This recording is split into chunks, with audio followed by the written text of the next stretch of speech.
The dust storm hit Redstone of 4 just after sunset, turning the sky into a wall of angry red particles. Owen wiped the grit from his face and squinted at the horizon where something had just streaked across the darkening clouds. Not a meteor. Meteors didn't adjust their trajectory 3 times before impact. Something with engines had just crashed about 2 miles out, beyond the old mining pits. He stood outside his workshop, a converted cargo hauler that had seen better decades. The wind howled through the settlement's narrow streets, sending loose panels clattering against prefab walls. Most sensible people had already sealed themselves indoors.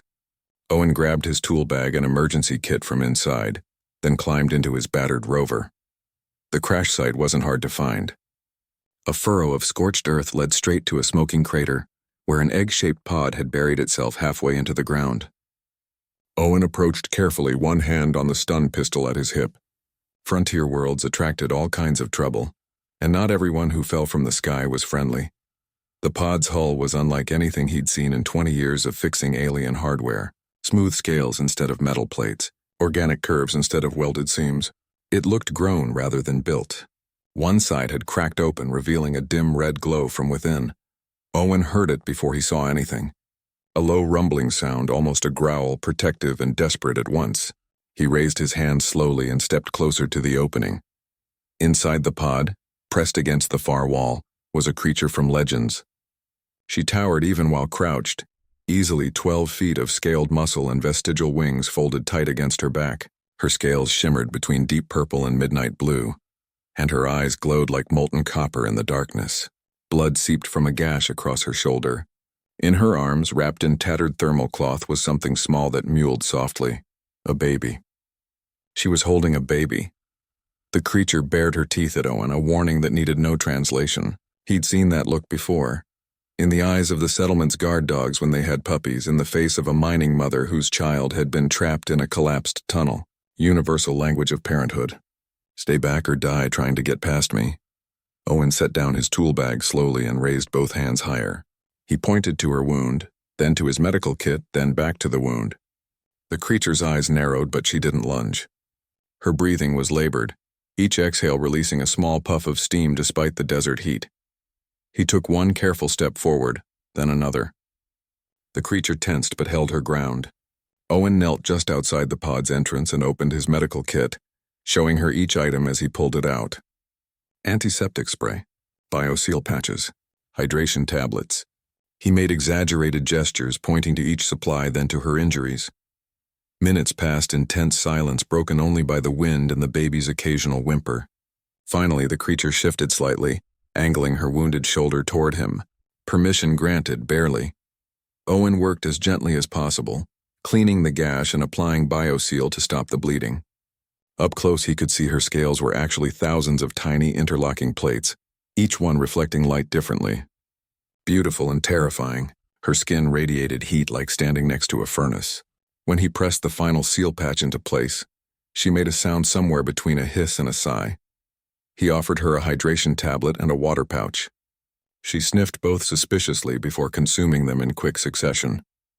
The baby stirred in her arms, and Owen caught a glimpse of a tiny scaled face and eyes that glowed the same copper as its mother's. The creature studied him for a long moment, then spoke. The sounds were like grinding stones and distant thunder, completely unlike any language Owen knew. He shook his head and pointed to his ear, then shrugged. She seemed to understand. Her expression shifted, something that might have been disappointment or resignation crossing her alien features. Owen pointed to himself. Owen. He repeated it twice, tapping his chest. The creature watched him, then carefully shifted the baby to one arm. With her free hand, she tapped her own chest. Lyra. The word came out rough, adapted to a throat not meant for human sounds. But clear enough. Lyra, Owen repeated, and something in her posture relaxed slightly. He gestured to the baby, raising his eyebrows in question. Lyra looked down at the small bundle in her arms, and her fierce expression softened into something unmistakably tender. Empress, she said quietly. Owen smiled despite himself. Names meant trust, even small amounts. He stood slowly and pointed toward his rover, then made walking gestures with his fingers. Lyra's eyes narrowed again, suspicious. He held up his hands, then pointed to the damaged pod. to the darkening sky, to the cold desert night closing in. He mimed, shivering, then pointed to his rover and made a sheltering gesture over his head. Lyra looked at the dying life support systems in her pod, then at her baby, then back at Owen. She clearly didn't want to trust him. Every line of her body screamed caution and doubt. But she was injured, stranded, and her child needed warmth. Owen could see the calculation happening behind those glowing eyes. Finally, moving with obvious reluctance, Lyra uncurled herself and stepped out of the pod. She was even more imposing at full height, making Owen feel like a child next to her. She cradled Empress protectively and followed him to the rover, never taking her eyes off him for a second. The drive back to the settlement was silent except for the wind. Owen kept his movements slow and predictable, aware of the deadly creature sitting behind him who could probably tear through the rover's hull if she decided he was a threat. But when he glanced in the mirror, he saw Lyra wasn't watching him with hostility anymore. She was staring out at the unfamiliar landscape with the lost expression of someone who had nowhere left to go. Owen understood that look. He'd worn it himself once, years ago. 3 days had passed since Owen brought Lyra and Empress to his workshop. The massive Draken female had claimed the space near his plasma forge, the hottest spot in the building, and rarely moved from it except to eat or pace restlessly when Empress cried. Owen had learned to work around her, maintaining a respectful distance while going about his repairs on various broken equipment that settlers brought him. Communication came slowly. Lyra had a translation device built into her suit, but it had been damaged in the crash. Owen spent hours carefully repairing the delicate circuitry, while Lyra watched with hawk-like intensity, clearly worried he might sabotage it. When he finally got it working, her first translated words were unexpected. "Why do you help?" Her voice through the device was flat, mechanical, but the suspicion came through clearly. Owen didn't look up from the engine part he was cleaning. "Because you needed help. That is not reason enough. Everyone wants something." He set down his tools and turned to face her. "Lost my daughter 8 years back. Colony plague swept through before the vaccines arrived. She was 6. He picked up a wrench, turning it over in his hands. "Maybe I helped because I couldn't help her. Maybe I just don't like seeing kids suffer. Does the reason matter?" Lyra's copper eyes studied him for a long moment. "Your young die so easily, like sparks that fade too fast. Yeah, well, we're fragile compared to you. Makes us appreciate the time we've got." Over the following days, Lyra began to talk more. She explained that her people, the Draken, lived for centuries and followed strict laws older than human spaceflight. Their breeding cycles aligned with celestial events that occurred every 37 standard years. Children born during these windows were blessed, destined for greatness. Children born outside these times were cursed, bringing misfortune to the entire clan. "That's the dumbest thing I've ever heard," Owen said flatly, not bothering to soften his opinion. Lyra's scales rippled with what might have been amusement or offense. "It is our way. The matriarchs have spoken these laws for 10,000 years. And you believe them? You, a pilot who flew between stars? I was third-ranked in my fleet, decorated twice for valor in border disputes." Lyra's voice carried both pride and pain. "I had honor. I had position. Then Empress came 3 months early. The matriarchs declared her cursed, declared me shame-bringer. My brother brought me to the edge of our ship's territory and ejected my pod like waste." Owen felt anger rise in his chest. "Your own brother? Torvin follows the law absolutely. He believes he showed mercy by letting me take my daughter with me." Lyra curled herself tighter around Empress, who was sleeping peacefully. "We are both dead to our people now. Then your people are idiots." This time Lyra definitely made an amused sound. "Humans are strange. You see laws you disagree with and simply dismiss them. We've had our share of stupid laws too. Spent a lot of history fighting over which ones to keep and which to throw away." Owen returned to his work on her pod's communication array, still fighting about it honestly. But yeah, if someone tells me a baby is cursed just for being born on a Tuesday instead of Wednesday, I'm gonna call that stupid. The workshop fell into comfortable silence, broken only by the sound of tools and the occasional chirp from Empress. Owen had just finished reconnecting a damaged circuit when alarms blared from the settlement's perimeter sensors. Lyra was on her feet instantly, Empress clutched to her chest. Owen pulled up the sensor display and felt his stomach drop. A Draken scout ship had just entered orbit, and a single pilot craft was descending toward the settlement. The signature matched Lyra's pod design. "They found me," Lyra whispered, fear and resignation mixed in her voice. Owen grabbed his communicator and called the settlement's chief. "We've got incoming. Looks like a diplomatic approach, single craft. I'm handling it." "Owen, you sure? That's alien military, I'm sure. Keep everyone calm." He cut the connection and turned to Lyra.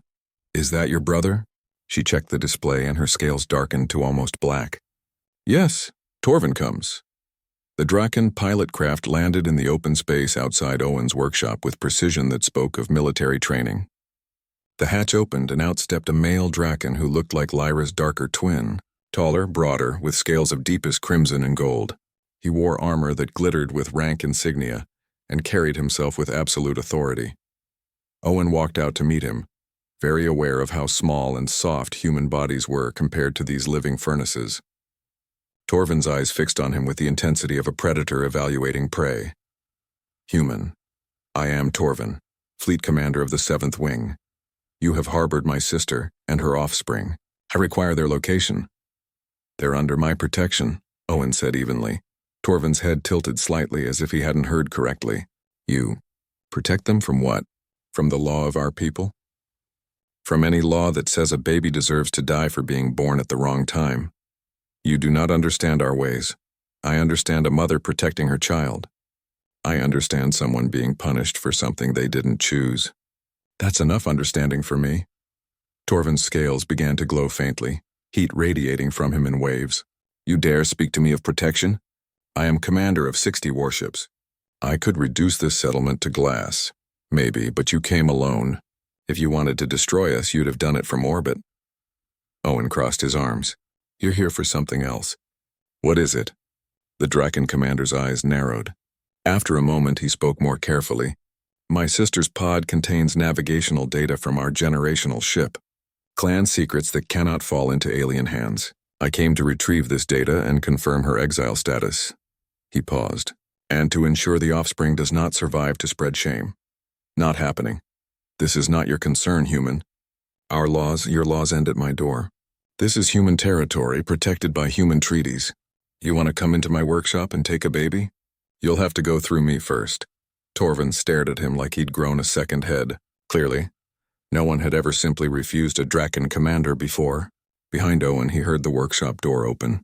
Lyra emerged, moving to stand beside him even though she was shaking. "Torvin," she said, her voice steady despite the tremor in her body. "I will not surrender Embrys. I will not give you the data. I am already dead to our people, but my daughter will live." Brother and sister faced each other across the dusty ground. Torvin's expression was unreadable, but Owen saw something flicker in those alien eyes. "Pain, maybe. Or doubt, sister, I gave you mercy once. Do not force me to return with fire." "Then return with fire," Lyra said quietly. "We will face it together." Torvin looked between them, this unlikely pair standing against him. Finally, he stepped back toward his craft.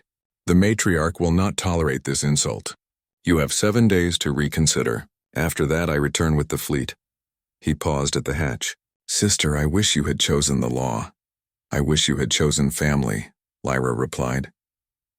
The craft lifted off, leaving scorched earth behind. Owen and Lyra stood in silence, watching it disappear into the sky. Finally, Owen spoke. 7 days isn't much time." "No," Lyra agreed. "It is not. Then we'd better get to work." The settlement's council met in the largest prefab structure, which usually served as a community center. 53 people called Redstone 4 home, mostly miners and traders who had nowhere better to go. They sat on mismatched chairs and cargo crates, listening to Owen explain why a Draken war fleet might be coming to kill them all in 6 days. "So let me get this straight," said Rita, the settlement's chief and a former corporate security officer. "We're risking everything for an alien and her kid because their people think the baby's unlucky?" "That's about the size of it," Owen confirmed. "This is insane. We should just hand them over, not our fight." "It became our fight when I gave them shelter," Owen said. "We've got human protection treaties. If we surrender refugees to appease bullies, what does that make us?" "Alive!" someone shouted from the back. Lyra stood from where she'd been silent in the corner, Embrys asleep in her arms. Her presence commanded attention simply by existing. I will leave if it protects you. I will not ask humans to die for Draken problems. Nobody's dying and nobody's leaving, Owen said firmly. We're going to fight smart. Rita leaned forward. Fight smart how? They've got warships, Owen. We've got mining equipment and some rifles. We've got something better. We've got knowledge they don't expect us to have. Owen pulled up a holographic display from Lyra's damaged pod, showing the technical specifications of Draken vessels. I've spent the last 3 days studying their technology. Lyra's been teaching me their systems. They've got a weakness. The room quieted as people leaned in to look.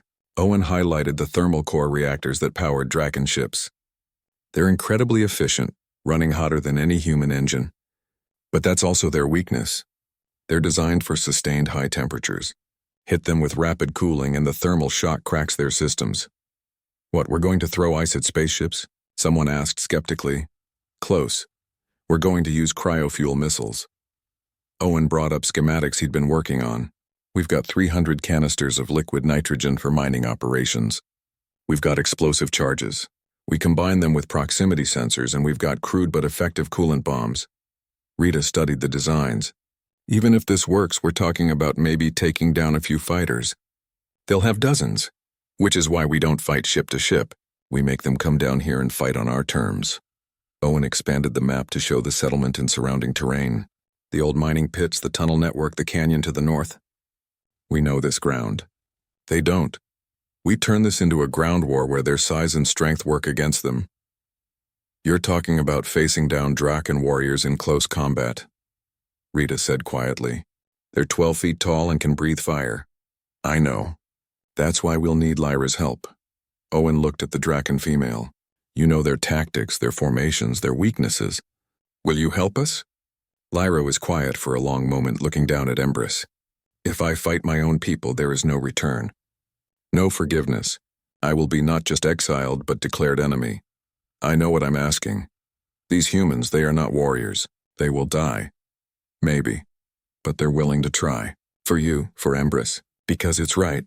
Owen met her glowing eyes. Will you help us? Lyra's scales shifted through colors, some internal struggle playing out. Finally, she nodded. I will help. But I will be the first line. If there is dying to be done for my daughter, I do it first. The vote wasn't unanimous, but it was enough.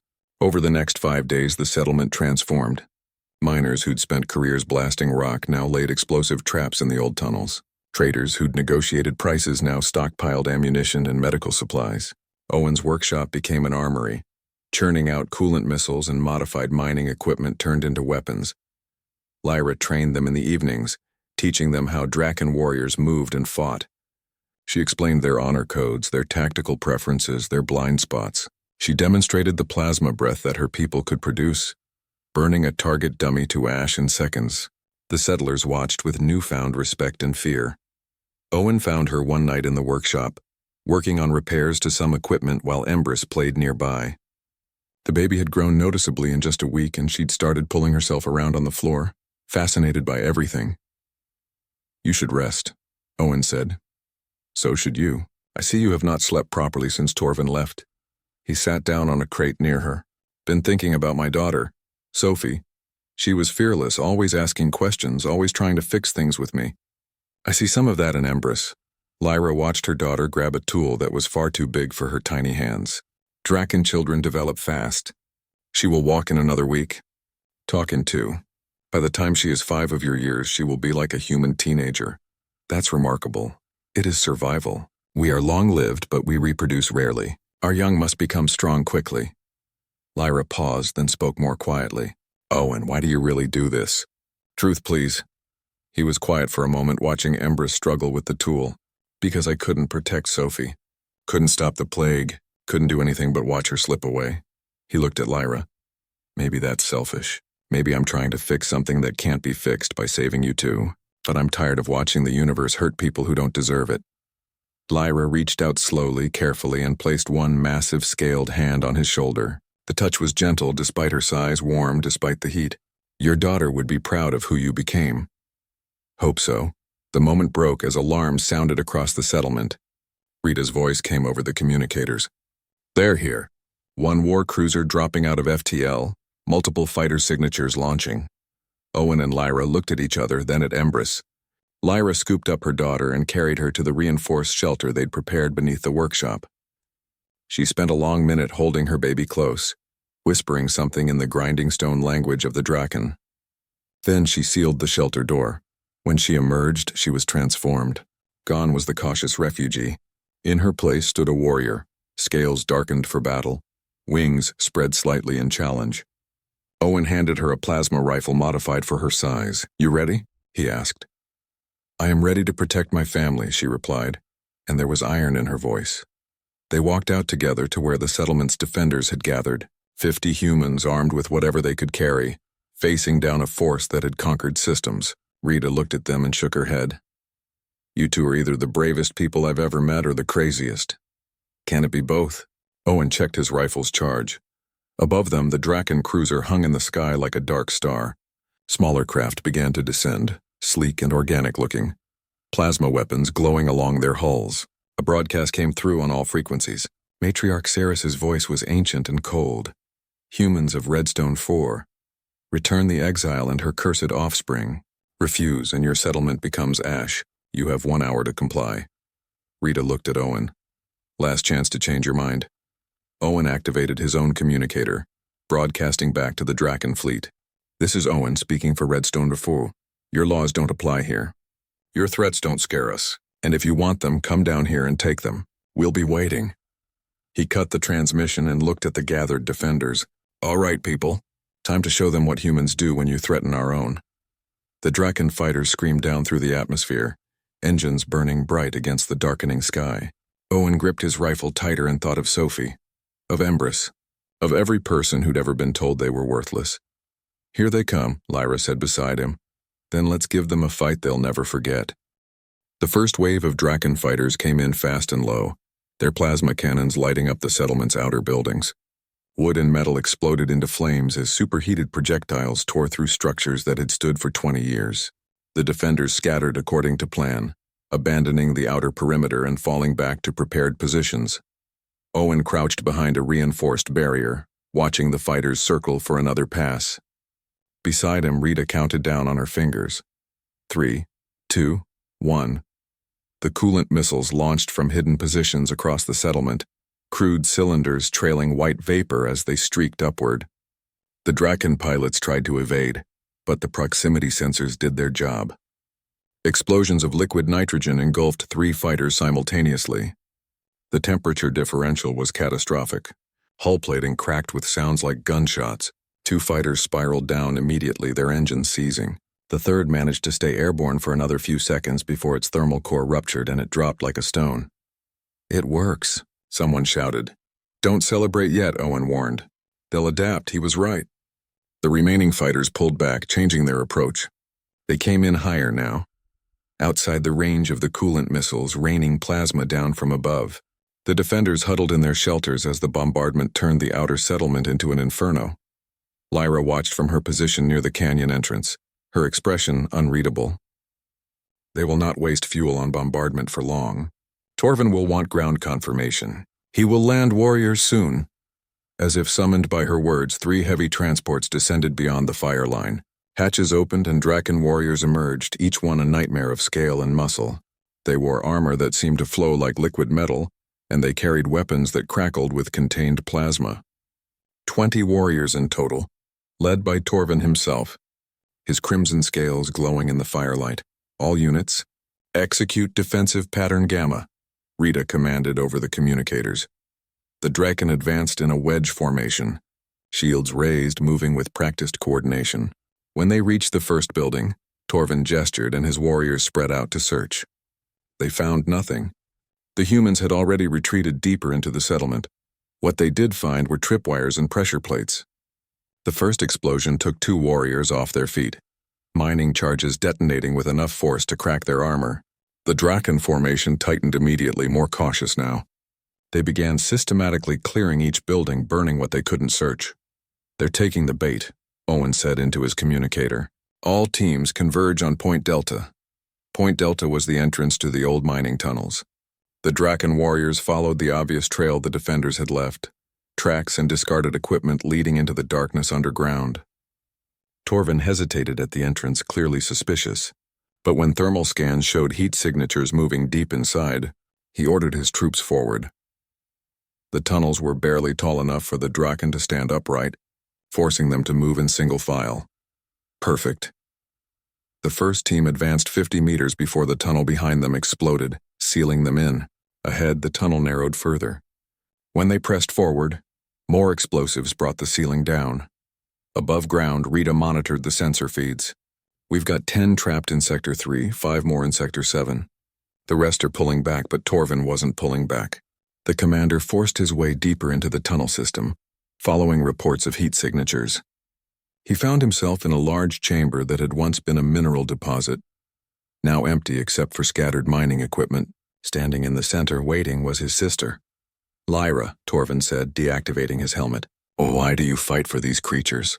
They are not our kind. They offered me something our kind never did, brother. They offered mercy without conditions. Mercy? Torvin's scales darkened with anger. I gave you mercy. I let you live. I let you keep your mistake. You threw us away like broken tools. I followed the law. You followed fear, Lyra shot back. Fear of the matriarchs, fear of shame, fear of thinking for yourself. When did you stop being my brother and become just another soldier following orders? Torvin raised his weapon but didn't fire. The law exists for reason, sister. For 10,000 years it has guided our people. You cannot simply discard tradition because it inconveniences you. I discard tradition that would kill my daughter for the crime of existing. They circled each other in the chamber, years of shared history and growing divide between them. Finally, Torvin spoke more softly. Come back. Surrender the offspring. The matriarch might show mercy. You could have position again. Honor again. I have honor now. Real honor. Not the kind that comes from following rules, but the kind that comes from doing what's right even when it's hard. You sound like them, like the humans. Perhaps that is not a bad thing. Torvin's expression hardened. Then you leave me no choice. He raised his weapon. Lyra never got to fire back. Owen dropped from a ventilation shaft above, slamming into Torvin with a shock lance he'd rigged from mining equipment. The charge was designed to stun humans. On a Draken, it barely made Torvin stumble, but it was enough. Lyra fired, her plasma bolt catching her brother's shoulder, burning through armor. Torvin roared and swung at Owen, one massive fist missing his head by inches. The human rolled away and activated the chamber's emergency systems. Coolant pipes along the walls ruptured, flooding the room with liquid nitrogen. The temperature plummeted instantly. Draken physiology was adapted for extreme heat, not cold. Torvin's movement slowed as frost formed on his scales. He tried to pursue Owen, but his joints were stiffening, his internal temperature dropping dangerously. Lyra watched as her brother struggled, pride warring with mercy in her eyes. Yield, Torvin, she said. Please. He tried to speak, but his jaw locked with cold. Owen moved to stand beside Lyra, ready to defend if needed, but Torvin was no longer a threat. The proud commander collapsed to his knees, then onto his side, ice crystals spreading across his armor. He will not die, Lyra said quietly, more to herself than Owen. The cold will preserve him until he can be retrieved. He will survive. Will you? Owen asked. She didn't answer. They emerged from the tunnels to find the battle had turned. The trapped Draken warriors had been subdued using similar cooling tactics. The remaining fighters had retreated to the cruiser, regrouping. But the cost had been high. Owen counted 7 human casualties, 3 dead and 4 seriously injured. The settlement was half destroyed, fires still burning in the wreckage. Rita approached, bloodied but alive. We held them. Actually held them. I can't believe it. Don't celebrate yet, Owen said, looking up at the cruiser. That was just the first wave. They'll regroup and come back harder.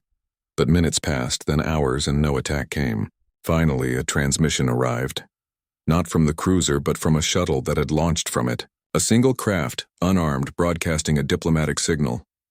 They want to talk, Rita said, surprised. They want their commander back, Lyra corrected. And they want to understand how they lost.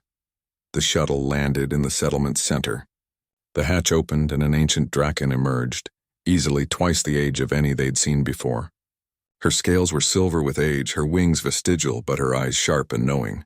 The matriarch herself had come. She walked slowly to where Owen and Lyra stood, warriors flanking her at a respectful distance. When she spoke, her voice was like ancient stones grinding together. You have done what should be impossible. You have defeated Draken warriors. You have captured my finest commander. You have broken our expectations. She looked directly at Lyra. Exile, what magic have these humans worked on you? No magic, matriarch. Only choice. They gave me the choice to protect my daughter. Our law gave me none. Sarah studied them both for a long moment. Our laws are ancient. But perhaps, she paused, something shifting in her expression. Perhaps laws that cannot bend will eventually break. You have proven strong, both of you, stronger than tradition predicted. This interests me. What happens now? Owen asked, too tired for politeness. Now I offer you a test of worth, old tradition, older than the season laws. When laws fail, strength decides. Saris gestured to the sky. Near this world drifts a derelict colony ship, abandoned 800 years ago when its thermal core died. Our engineers have tried for centuries to revive it. It is said to be cursed, touched by the void cold that kills all Draken. What's the test? Lyra asked. Revive the ship. If you succeed, it proves that cursed things can be redeemed. Your daughter will be declared season-born. Your exile will be lifted. All past shame erased. Saris's eyes glinted. If you fail, you surrender the offspring to the void, and this settlement pays reparations for the warriors harmed today. That's insane, Rita protested. If your own engineers couldn't fix it, then perhaps it requires an engineer who thinks differently, Saris interrupted, looking at Owen.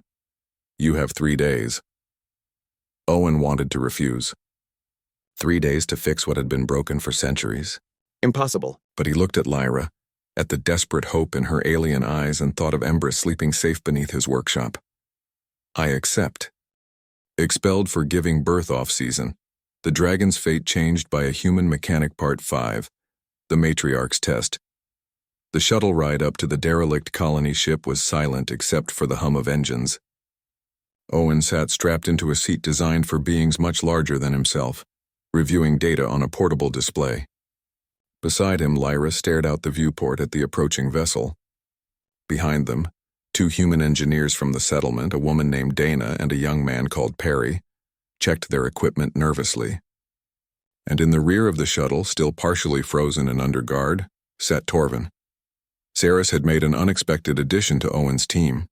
The Draken commander would assist in the repair mission, both as technical support and as insurance against treachery.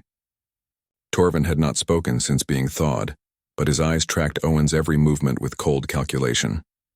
The colony ship revealed itself as they approached, and Owen understood immediately why the Draken called it cursed. Most ships, even derelict ones, retained some echo of their purpose. This one felt dead in a way that went beyond mechanical failure. It was massive, easily 10 times the size of the cruiser they'd just fought, built in an architectural style that seemed to grow rather than be assembled. But where Draken vessels normally glowed with internal heat, this one was dark and cold as the void around it. The Heart's Journey, Lyra said softly. I learned about her in Academy. She carried 15,000 colonists to the Rim worlds. When her core died, they had no way to revive it. Everyone aboard froze to death in their sleep. It took rescue ships 3 months to reach them. By then it was a tomb. Cheerful, Dana muttered. The shuttle docked at an auxiliary port. The airlock cycled and the team moved into the ship proper. Owen's breath immediately fogged in the air. The temperature inside was barely above freezing, cold enough that the Draken moved sluggishly, their bodies struggling to maintain function. The core is 17 decks down, Torvin said, speaking for the first time. His voice was hoarse from the ice damage. There are emergency ladders since the lifts stopped working centuries ago. They descended through the dead ship, past frozen corridors and chambers where colonists had died. Frost covered everything. Their lights revealed glimpses of the ship's former glory, crystalline thermal conduits in the walls, biomechanical interfaces that had once responded to thought, chambers designed to pulse with warmth and life. All of it dormant, all of it cold. Your people tried to fix this? Owen asked as they climbed down another ladder. Many times, Lyra answered. The best engineers in the fleet. They could never determine what killed the core. It simply stopped, as if the ship decided to die. Ships don't decide anything. Something broke. We just need to find what. They reached the core chamber and Owen stopped in the doorway, stunned. The heart of the ship was a thing of terrible beauty, a sphere 20 meters across, suspended in the center of the chamber by crystalline supports. Its surface was covered in organic-looking patterns that reminded Owen of neural networks. Around it, control stations stood empty, displays dark, conduits leading away into the ship like frozen arteries. "This is incredible," Perry breathed. "This is impossible," Dana corrected. "Owen, this thing is grown, not built. It's biotech beyond anything I've ever seen. We can't even understand the principles, let alone repair them." Owen approached the core slowly, studying it from every angle.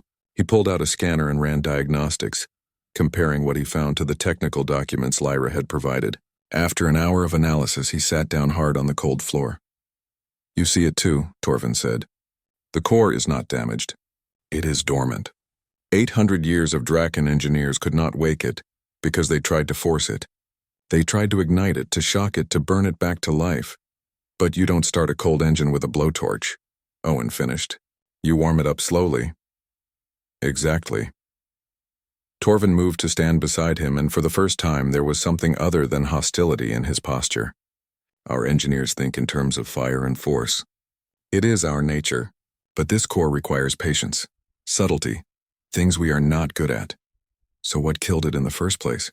Lyra checked the historical logs. There was a solar flare. Radiation burst. The ship's thermal shields overloaded, trying to protect against the heat. The core detected imminent meltdown and shut itself down to prevent catastrophic explosion. It was supposed to be temporary, just until the danger passed. But it never came back online, Owen said, understanding, because the ship got too cold. The core's safety protocols won't let it restart unless conditions are right, and conditions have been wrong for 8 centuries. "Can you fix that?" Dana asked. Owen looked at the dormant sphere, thinking hard. "Maybe. We need to raise the ambient temperature gradually, make the core think it's safe to wake up. But we can't use Draken heating systems. Those run too hot too fast. We need something gentler." Over the next 12 hours, Owen and his team worked with increasing desperation. They salvaged every heating element they could find from the shuttle and the settlement's supplies. Thermal blankets, low-power coils, even chemical heat packs designed for human use. They wrapped the core in layers of gentle warmth, creating a cocoon of gradually increasing temperature. Torvin and Lyra worked alongside them, and Owen noticed the siblings falling into old patterns of cooperation, moving in sync even without speaking. Once, when Lyra struggled with a heavy conduit, Torvin was there to help before Owen could move. Their eyes met briefly, something unspoken passing between them. During a rest period, while the others slept in shifts, Owen found Torvin sitting alone near the core, watching temperature readouts. "Why did you really agree to help us?" Owen asked. Torvin was quiet for a long time. "When I ejected my sister's pod, I told myself I was following the law, that I was protecting the clan. But when I returned to the fleet, I could not sleep. I kept seeing her face, kept hearing the offspring's cries." He touched the frost on the console. "I am a warrior. I have killed many enemies, but I have never felt the shame I felt that day. Then why keep following orders? Why try to take Embrys? Because I did not know another way. The law has been everything to me since I was young. To question it felt like questioning reality itself." Torvin looked at Owen. "Then you, a soft little human, stood in front of me and said no. And I realized that laws are not reality. They are choices. Choices can change. Your sister figured that out faster than you?" "Yes, she always was smarter." Something that might have been a smile crossed Torvin's face. "If we fail this task, the matriarch will have the offspring killed. I will not allow that. If we fail, I will help you escape even if it costs my life." "We won't fail," Owen said with more confidence than he felt. By the end of the second day, the core's surface temperature had risen 50 degrees. Not enough to wake it, but enough to show progress. Owen's team worked around the clock, adding more heat sources, adjusting the rate of warming, monitoring every system for signs of response. It was Lyra who first noticed the change. "Look," she whispered, pointing at the core. The patterns on its surface were glowing faintly, barely visible, like embers beginning to wake. The crystalline conduits in the walls started to pulse with dim light. Around the chamber, dormant systems flickered to life for brief moments before fading again. "It's working," Perry said, his voice filled with awe. "It's actually working." But the progress was agonizingly slow. Hour after hour, the glow increased by tiny increments. Owen found himself talking to the core like it was alive, encouraging it, pleading with it. The others probably thought he'd lost his mind from exhaustion, but he didn't care. They were into the final 6 hours when the core suddenly pulsed brighter, then dimmed almost completely. Alarms started blaring. The temperature was dropping again. "What's happening?" Dana shouted over the noise. Torvin checked the readouts. "The core is trying to wake, but it does not have enough energy. It is like a fire that burns bright once then dies for lack of fuel." "Then we give it fuel," Owen said. He started stripping away the heating elements they'd carefully placed. "We've been too cautious. It needs a boost, something to push it over the threshold. If we heat it too fast, we could cause the exact shutdown cascade we're trying to avoid," Dana protested. "I know, but if we don't risk it, we're going to lose it anyway." Owen worked frantically, reconfiguring their heating systems into a single, concentrated burst. It went against every instinct, every principle of careful engineering he'd learned. But sometimes careful wasn't enough. Sometimes you had to take a leap. "Everyone ready?" he asked.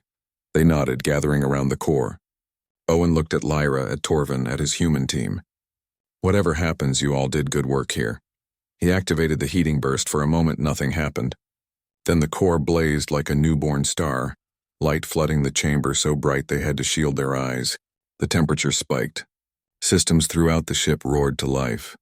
The heart's journey shuddered. A death rattle or a first breath, impossible to tell. Then, slowly, the core settled into a steady rhythm. The glow stabilized. The conduits pulsed with regular warmth. Throughout the ship, 800 years of silence ended as the colony vessel began to live again. Owen collapsed to his knees, laughing with relief and exhaustion. Around him, the others were cheering, even Torvin, who grabbed his sister in a crushing embrace. They'd done it. They'd woken the dead. Above them, lights flickered on across the ship's hull, visible from the Draken cruiser below. Matriarch Ceres watched from her command deck, her ancient eyes widening in surprise. On Redstone 4, the settlement saw a new star appear in the sky and knew what it meant. The cursed ship lived again. The journey back to Redstone 4 felt different than the ascent. The shuttle bay of the Heart's journey, now warm and alive, thrummed with energy as Owen and his team prepared to depart. Through the viewports, they could see Drake and engineering teams already boarding the restored vessel, moving through corridors that glowed with renewed heat. 800 years of death reversed in 3 days by a mechanic from a frontier settlement and a crew of outcasts. Matriarch Ceres met them at the landing pad, her silver scales reflecting the lights of the restored ship above. The entire settlement had gathered, along with Draken warriors who stood at attention. The atmosphere was tense, anticipation crackling through the crowd like static. "Owen, mechanic of humans," Ceres began, her ancient voice carrying across the gathered assembly. "You have accomplished what 10 generations of Draken engineers could not. The Heart's journey lives. The cursed ship has been redeemed." She paused, letting the weight of those words settle. "By our oldest laws that predate even the season traditions, you have proven your claim. The offspring is not cursed. She is blessed by the void itself, for her birth led to the resurrection of 15,000 lost souls." Lyra stood frozen, hardly daring to believe. Ceres turned to her directly. "Lyra, formerly of the 7th Fleet, your exile is ended. Your shame is erased. Your daughter Empress is declared season-born, blessed by signs none can deny. You are restored to honor, restored to clan, restored to all that was taken." The matriarch's expression softened slightly. "The law has spoken through the old ways. Who among us can argue with the void's judgment?" The gathered Draken warriors began a low rumbling sound, a ceremonial acknowledgement that vibrated through the ground. Torvin stepped forward and knelt before his sister, a gesture of profound respect and apology. "Sister, I was wrong," he said simply. "Will you forgive me?" Lyra looked down at her brother, this warrior who had once cast her out, and Owen saw the struggle in her eyes. Pain, anger, love, and loss all warring together. Finally, she reached down and pulled Torvin to his feet. "I forgive you, brother. But I will not forget. None of us should forget how close our laws came to murder." Ceres nodded slowly. "Wisdom spoken. Our laws have guided us for millennia, but perhaps they have also blinded us. We grow rigid while the universe demands adaptation." She looked at Owen again. "You humans are strange. You see rules and immediately question them. You face impossible tasks and attempt them anyway. You are weak individually but strong in ways we do not understand. We've had a lot of practice being underestimated, Owen replied. The matriarch made a sound that might have been laughter. Indeed, I make you an offer, mechanic. Come to our fleet. Teach our engineers your methods. Share your perspective. You would have honor, position, wealth beyond measure. Owen felt the weight of every eye on him. It was an incredible offer, the kind of opportunity people killed for. But he looked at his battered workshop, at his fellow settlers covered in soot and bandages, at Lyra holding Empress who had just woken from her shelter sleep. I appreciate the offer, matriarch, but I'll stay here. This is home. These are my people. Even knowing you could have so much more, I've got enough. Sarah studied him for a long moment, then nodded with what seemed like approval. Then I make a different offer. Redstone 4 will become a joint settlement, Draken and humans together.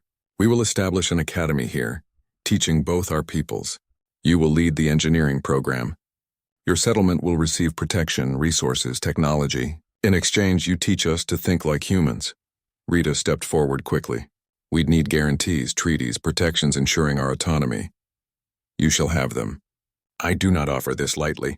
What happened here has shaken the foundations of our beliefs. We must adapt or eventually our rigid laws will break us. Better to learn from our mistakes while we can still choose our path. The negotiations took hours, but by sunset, an agreement had been reached. The settlement would expand, becoming something new. A place where two species would learn from each other. Where old laws met new thinking, where the impossible could be attempted. As the Draken began returning to their cruiser, Lyra approached Owen where he stood watching the sunset turn the dust red. You could have had anything, she said. Why stay here in the dust? Because Empress is going to need someone to teach her how to use a wrench. Can't do that from a fleet ship, he smiled at her. Besides, someone's got to make sure you Draken don't try to fix everything with fire. We are not all so forceful. Could have fooled me. They stood in comfortable silence, watching Empress toddle between them, grabbing at their legs for balance. The baby was already walking, her development progressing at the accelerated rate Lyra had described. She babbled in a mixture of Draken rumbles and human-like sounds, her own language forming. What will you do now? Owen asked. You've got your honor back. Your place in the clan. You could return to the fleet. Lyra was quiet for a moment, watching her daughter play. I could. The matriarch offered me command of my own wing. Position far beyond what I had before. She looked at Owen. But I find I do not want it. The fleet feels small now. Restrictive. I have seen what lies beyond our traditions. I want Empress to grow up knowing both worlds, not trapped in one. So you're staying? If a certain stubborn human mechanic will tolerate a Draken in his workshop. Owen laughed. I think we can make room. Over the following months, Redstone 4 transformed. New structures rose alongside old ones, combining human practical design with Draken aesthetic beauty. The academy took shape, a building where young humans and young Draken learned side by side. Lyra taught stellar navigation and combat theory, while Owen taught engineering and problem solving. The cultural clashes were frequent and sometimes explosive, but gradually, understanding grew. Torvin visited often, now second in command of the fleet and a vocal advocate for reform among the Draken. He and Lyra slowly rebuilt their relationship, though the scars of exile would never fully fade. He became a beloved uncle to Empress, teaching her the warrior traditions of their people while Owen taught her to think like an engineer. One evening, nearly 5 years after that first crash landing, Owen sat in his workshop watching Empress work on a small engine. She was the size of a human teenager now, her scales shimmering purple and blue like her mother's, her eyes bright with curiosity. She had human friends and Draken friends, spoke both languages fluently, and moved between cultures as easily as breathing. This part is stuck, she complained, struggling with a corroded bolt. So what do you do? Owen asked. I could heat it until it expands and breaks free. You could. What else? Empress thought about it, then grabbed penetrating oil and applied it carefully around the bolt. Let the chemistry do the work instead of forcing it. Good. Sometimes the gentle way is the smart way. Lyra entered the workshop carrying food for dinner. She'd adapted to human customs over the years while maintaining her Draken heritage, creating something uniquely her own. She watched her daughter work with obvious pride. She will be better than both of us, Lyra said softly. She carries the best of two worlds. That was always the plan, wasn't it? Make the next generation better than we were. Is that not what all parents want? Owen thought of Sophie, of the daughter he'd lost and the daughter he'd helped save. Yeah, that's exactly what we want. Outside, the settlement bustled with activity. Human children played with Draken younglings. Engineers from both species collaborated on projects that would have been impossible alone. In orbit, the Heart's journey had become a mobile academy, training the next generation of pilots and engineers in methods that combined human adaptability with Draken precision. The season laws still existed among the Draken, but they'd been revised, debated, questioned. Some traditions had been kept, others abandoned, and the people themselves had learned to think critically about which was which. Change came slowly to a species that measured time in centuries, but it was coming. Empress finished repairing the engine and powered it on. It hummed to life perfectly, and she grinned with satisfaction. When I grow up, I want to fix things that everyone says can't be fixed, just like you did with the Heart's journey. Owen shared a look with Lyra, both of them remembering that desperate mission, the impossible task they'd somehow accomplished. He reached over and ruffled the scales on Empress's head. Then you keep learning, keep questioning, and keep trying even when people say it's impossible. That's the secret. That's all it ever was. Is it hard? Sometimes. But you won't be alone. You'll have people who believe in you, even when you don't believe in yourself. That makes all the difference. As night fell over Redstone 4, lights glowed warm in windows across the settlement. Two species that had once been strangers now built a future together, learning that the universe was bigger than any single culture's laws. And in a small workshop on the edge of the frontier, a family forged not by biology but by choice sat down to dinner, planning tomorrow's impossible repairs. Somewhere in the void above, the Heart's journey blazed with light, a constant reminder that cursed things could be redeemed, that the impossible could be accomplished, and that sometimes the greatest strength came not from fire or force, but from the stubborn determination to do what was right, no matter what anyone said. The stars watched, indifferent and eternal, but on one small, dusty world, a mechanic and a dragon had changed the universe in ways that would ripple forward for generations. Not through conquest or domination, but through the simple revolutionary act of choosing compassion over tradition, family over law, and hope over fear. And that ultimately was the most human thing of all.